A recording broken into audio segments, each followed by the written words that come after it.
Depuis 2009, le Peugeot 5008 s'est écoulé à près de 900 000 exemplaires. C'est même le véhicule 7 places le plus vendu du marché. Alors pour sa troisième génération, Peugeot a tout changé. Nouveau design bien entendu, nouvelle modularité, nouvel intérieur, mais surtout c'est le grand chambardement au niveau des moteurs, puisque pour la première fois, la grande familiale de Peugeot se passe de diesel et préfère l'électrification, et notamment cette version électrique que nous essayons aujourd'hui en Suède sur l'Argus.fr.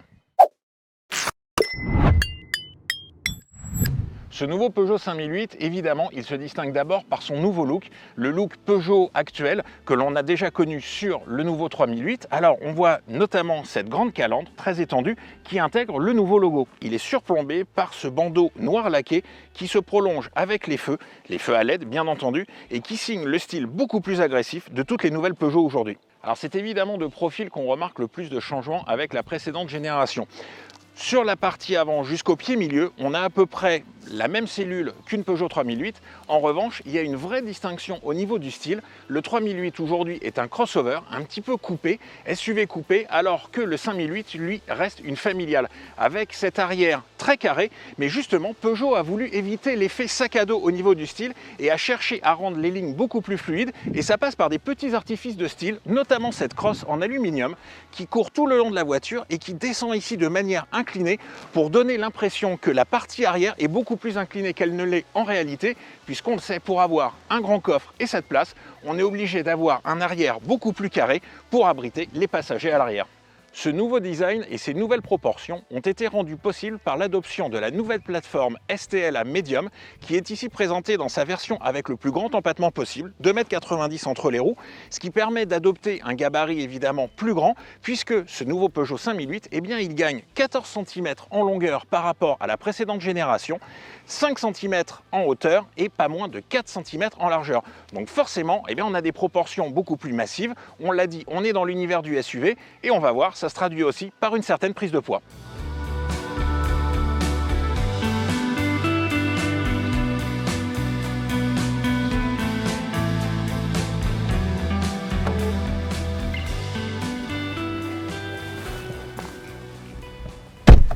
Allez, nous voilà à bord de ce nouveau Peugeot 5008 avec, comme vous le voyez, eh bien, le e-cockpit, évidemment qui est utilisé aujourd'hui sur la plupart des nouvelles Peugeot.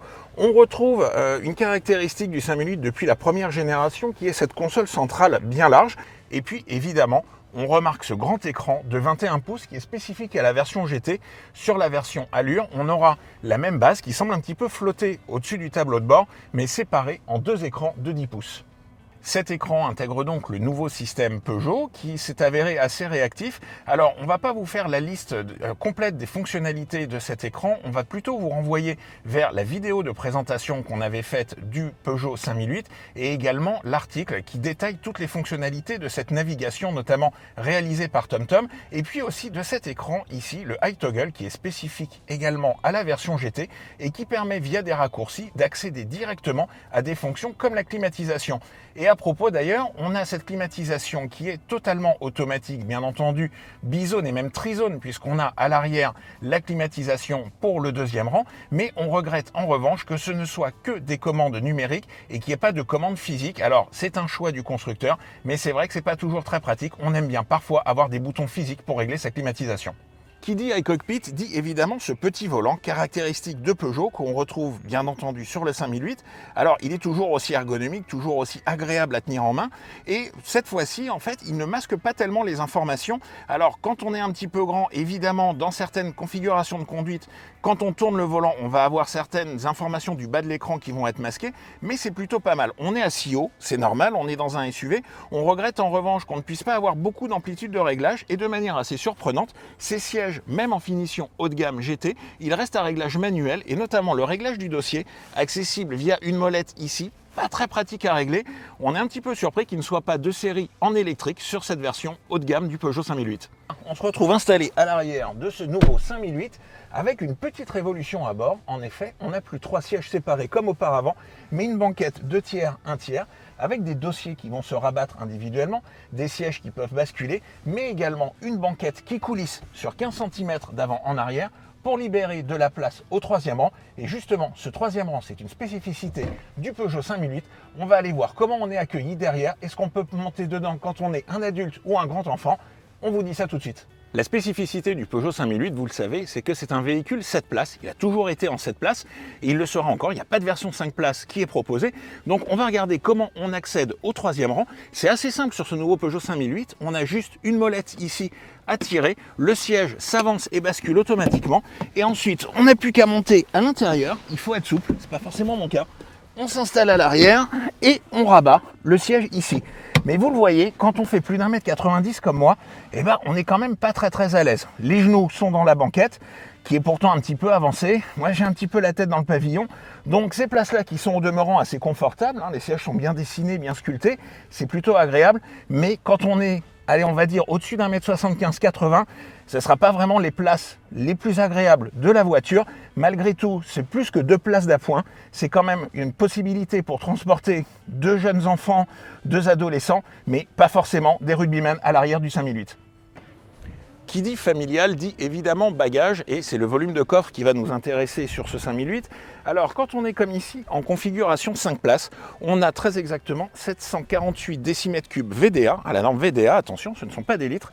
Et quand on va reprendre nos sièges arrière, donc le passer en configuration 7 places, on va arriver au plus grand volume de coffre du marché sur un 7 places. Alors grand, tout est relatif, mais on a 259 litres. Attention, la petite astuce, c'est que ces 259 litres, ils vont prendre en compte les 80 litres qu'on a dans cet espace, dans le plancher, espace qui sera amputé à seulement 30 litres sur la future version 4x4, parce que oui, on est ici sur une version 4.2 avec le moteur de 210 chevaux, et ça nous donne une transition parfaite pour aller vous parler de la mécanique de ce nouveau Peugeot 5008.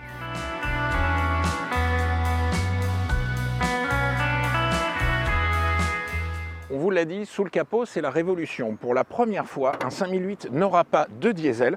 Alors on dit au revoir au bon vieux HDI qui a quand même fait 25 ans de carrière. Il est remplacé en thermique par 2 moteurs hybrides. Un premier PureTech hybridation légère de 136 chevaux et un deuxième qui arrivera un petit peu plus tard, un PHEV hybride rechargeable de 195 chevaux. Mais ce qui nous intéresse aujourd'hui, ce sont les motorisations électriques. Elles sont au nombre de 3 sur le Peugeot 5008, avec tout d'abord celui qu'on essaye aujourd'hui, la version 210 chevaux avec une batterie de 73 kWh. Très rapidement va arriver une version longue autonomie avec une batterie de 96 kWh avec plus de 660 km d'autonomie totale. Et puis encore un petit peu plus tard, une version 4 roues motrices avec un moteur à l'arrière, une batterie de 73 kWh et qui lui développera 300 chevaux. Mais aujourd'hui, c'est ce moteur, 210 chevaux. On va tout de suite aller l'essayer et vous donner nos impressions de conduite à bord de ce nouveau 5008 électrique.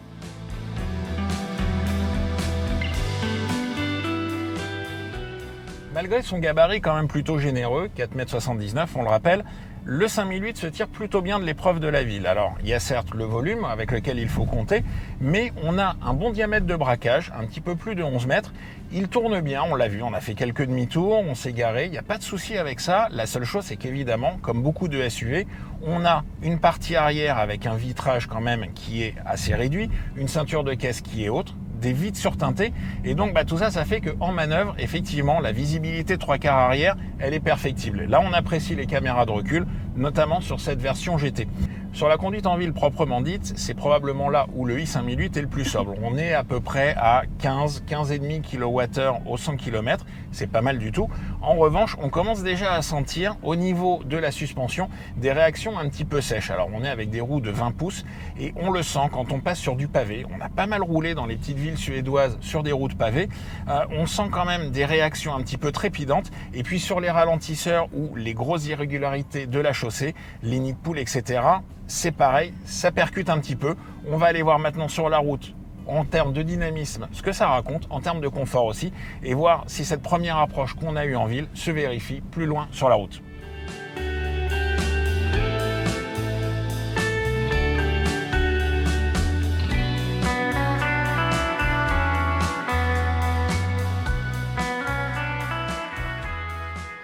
On l'a dit, le moteur du i5008 développe 210 chevaux. Il fait également 345 Nm de couple, alors ce sont des bonnes valeurs dans l'absolu, mais il doit composer malgré tout avec un poids de 2300 kg. Et en termes de performance, eh bien, ça reste très honnête, on est sur un petit peu moins de 10 secondes pour le 0 à 100 km/h, 9 secondes 7 très exactement, mais c'est pas évidemment quelque chose de sportif. C'est pas ce qu'on lui demande, les performances sont suffisantes. Pour ceux qui veulent des chronos un petit peu plus méchants, il y aura la version 4x4.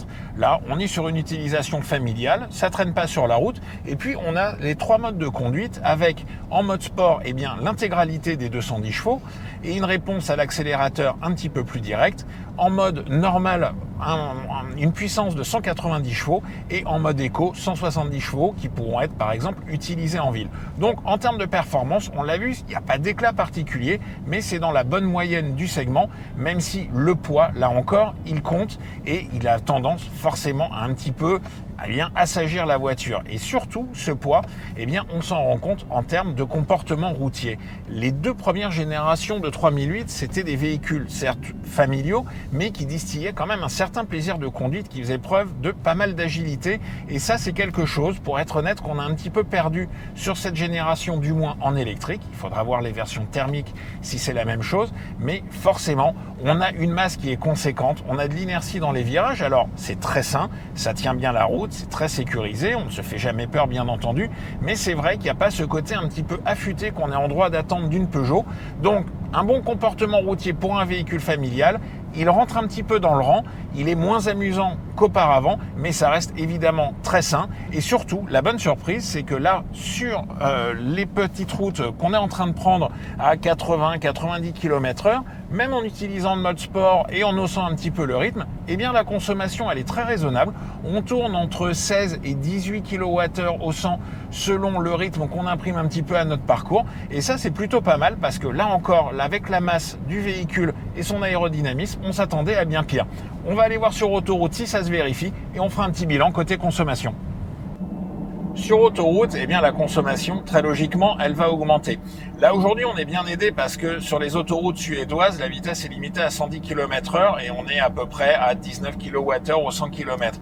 Mais à 130 km/h, comme sur toutes les voitures électriques, l'autonomie, forcément, elle va fondre et la consommation augmenter. Et Peugeot annonce d'ailleurs environ 23-24 kWh au 100 km sur autoroute et une autonomie d'environ 300 km.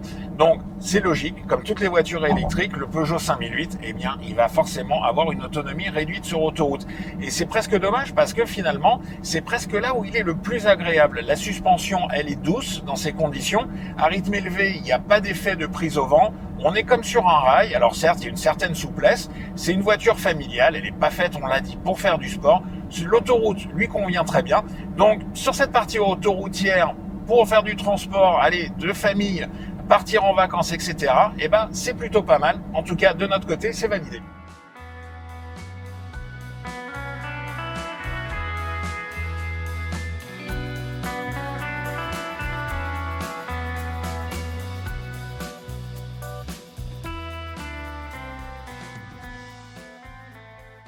Il est temps de parler autonomie, consommation et également recharge. Nous avons aujourd'hui réalisé un parcours de 250 km qui s'est soldé par une consommation assez basse de 17 kWh au 100 km. C'est même un petit peu en dessous de ce qu'annonce Peugeot qui annonce environ 18 kWh au 100 km. Alors cela s'explique parce qu'on a fait un parcours plutôt calme en termes de rythme, hein. On était rarement au-dessus de 80-90 sur le réseau secondaire. Même sur autoroute, la vitesse était limitée à 110 km/h. Donc on n'était pas évidemment sur une consommation autoroutière pure et dure, on était sur une consommation mixte tout à fait raisonnable. Alors c'est pas mal, il faudra évidemment confronter ce nouveau i5008 à notre parcours de test habituel avec plus d'autoroute, mais en attendant, on peut dire qu'effectivement, si on se fie aux indications de l'ordinateur de bord aujourd'hui, 250 km, on arrive, il nous reste 150 km restants avec 41% de batterie, on peut donc viser à peu près une autonomie de 400 km en conditions mixtes à nouveau avec ce Peugeot i5008. Et au moment de la charge, justement, plusieurs possibilités s'offrent à nous, avec notamment la charge en mode CCS, charge rapide jusqu'à 160 kW de puissance, en crête, évidemment, en début de charge, comme d'habitude. Et là, dans ces conditions, Peugeot promet 30 minutes tout rond pour se charger de 20 à 80% en mode CCS. Après, évidemment, à l'autre bout du spectre de la recharge, on va avoir la prise murale qu'on a tous chez nous, et là en revanche il faudra 23 heures pour se recharger. Alors nous ce soir on va avoir un petit peu un moyen terme, on va se brancher sur une prise de 11 kW qui va demander 4h30 pour recharger de 20 à 80% d'autonomie de la batterie. Allez, on arrive au terme de notre essai de ce nouveau Peugeot 5008 et on va en faire le bilan en commençant évidemment par parler des tarifs. La gamme 5008 démarre à 40 490 € en version hybride 136. Mais ce qui nous intéresse évidemment, ce sont les prix de cette version électrique de 210 chevaux. Elle démarre à 46 990 €. Vous l'aurez compris, c'est juste sous la limite de 47 000 € d'éligibilité au bonus écologique. Donc 4 000 € de bonus, ce qui baisse le prix réel payé par le client à 42 990 €. Pour notre version GT, qui est évidemment mieux équipée que la version Allure, là c'est un petit peu plus compliqué. On est à 51 490 € et bien entendu, on n'a pas droit au bonus écologique, ce qui fait une différence de prix qui est quand même assez importante. Alors évidemment, ce genre de voiture s'achète beaucoup en LOA ou en location longue durée et ça sera plus lissé sur les loyers. Malgré tout, la différence de prix, elle est quand même importante. Le prix de la version GT est aussi à relativiser en fonction de la concurrence. Et la concurrence, elle n'est pas finalement très nombreuse ni très active. Le 5008 est un petit peu tout seul sur son segment, des grands segments C en 7 places et électrique. On va avoir sur un segment beaucoup plus gros, les Kia EV9, EV9 c'est selon, ou la Tesla Model X, mais là on est sur des gammes de tarifs complètement différentes. Le Kia EV9 démarre par exemple à 73 000 €, alors effectivement on a beaucoup plus d'espace, mais sur ce segment, le 5008 est un petit peu tout seul. On va voir qu'il n'y a pas vraiment de concurrence, du moins en électrique, on le répète, puisque en thermique ça sera une autre histoire, mais ça donnera lieu à d'autres essais sur l'argus.fr. Que peut-on retenir en conclusion de ce nouveau Peugeot 5008 ? Un nouveau design maintenant très typé SUV, une habitabilité qui a été un petit peu révolutionnée par rapport aux anciennes versions, avec une petite nuance tout de même pour les places arrière, un bon volume de coffre, et puis une expérience de conduite, c'est vrai, où on perd un petit peu le légendaire toucher de route Peugeot, qui faisait des deux premières générations de 5008 l'une des rares voitures familiales avec vraiment du plaisir de conduite. Au niveau de la partie électrique, les promesses en termes d'autonomie sont globalement tenues. On l'a vu, on peut arriver à 400 km sans trop de problème avec cette batterie de 73 kWh. C'est effectivement pas le plus performant du marché, mais les performances dans l'absolu sont plutôt bonnes. Pour ceux qui en voudront plus, on l'a dit, une version de 300 chevaux 4 roues motrices arrive. Cette version sera évidemment à l'essai sur l'Argus, de même que les versions thermiques. N'hésitez pas à nous dire ce que vous avez pensé de cet essai. N'hésitez pas non plus à nous dire ce que vous pensez de ce nouveau Peugeot 5008. Est-ce que vous seriez prêt à abandonner le diesel pour passer à l'hybride ou comme ici à l'électrique? Quant à nous, on se retrouve bientôt pour d'autres essais sur l'argus.fr. N'oubliez pas les réseaux sociaux, YouTube, Instagram. Et moi je vous dis à très bientôt sur l'argus.fr. Au revoir.